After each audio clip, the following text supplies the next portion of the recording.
بسم الله الرحمن الرحيم. قل أوحي إلي أنه استمع نفر من الجن فقالوا إنا سمعنا قرآنا عجبا يهدي إلى الرشد فآمنا به ولن نشرك بربنا أحدا وأنه تعالى جد ربنا ما اتخذ صاحبة ولا ولدا وأنه كان يقول سفيهنا على الله شططا وأنا ظننا أن لن تقول الإنس والجن على الله كذبا وأنه كان رجال من الإنس يعوذون برجال من الجن فزادوهم رهقا وأنهم ظنوا كما ظننتم أن لن يبعث الله أحدا وأنا لمسنا السماء فوجدناها ملئت حرسا شديدا وشهبا وأنا كنا نقعد منها مقاعد للسمع فمن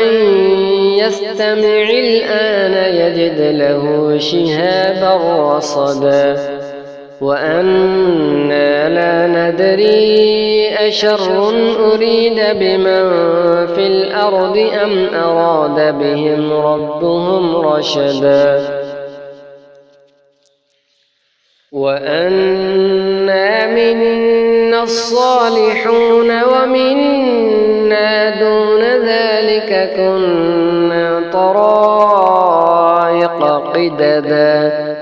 وأنا ظننا أن لن نعجز الله في الأرض ولن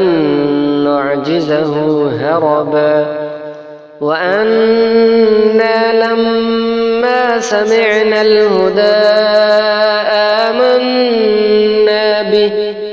فمن يؤمن بربه فلا يخاف بخسا ولا رهقا وأنا منا المسلمون ومنا القاسطون فمن أسلم فأولئك تحروا رشدا وأما القاسطون فكانوا لجهنم حطبا وأن لو استقاموا على الطريقة لأسقيناهم ماء غدقا لنفتنهم فيه ومن يعرض عن ذكر ربه يسلكه عذابا صعدا وأن المساجد لله فلا تدعوا مع الله أحدا وأنه لما قام عبد الله يدعوه كادوا يكونون عليه لبدا قل إنما أدعو ربي ولا أشرك به أحدا قل إني لا أملك لكم ضرا ولا رشدا قل إني لن يجيرني من الله أحد ولن أجد من دونه ملتحدا إلا بلاغا من الله ورسالاته ومن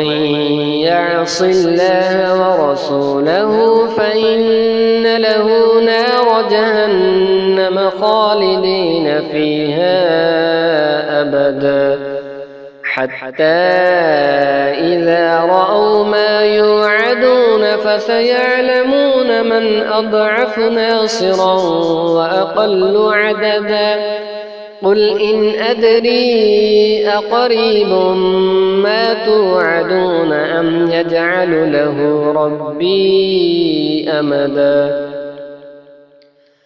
عالم الغيب فلا يظهر على غيبه أحدا إلا من ارتضى من رسول فإنه يسلك من بين يديه ومن خلفه رصدا ليعلم أن قد أبلغوا رسالات ربهم وأحاط بما لديهم وأحصى كل شيء عددا.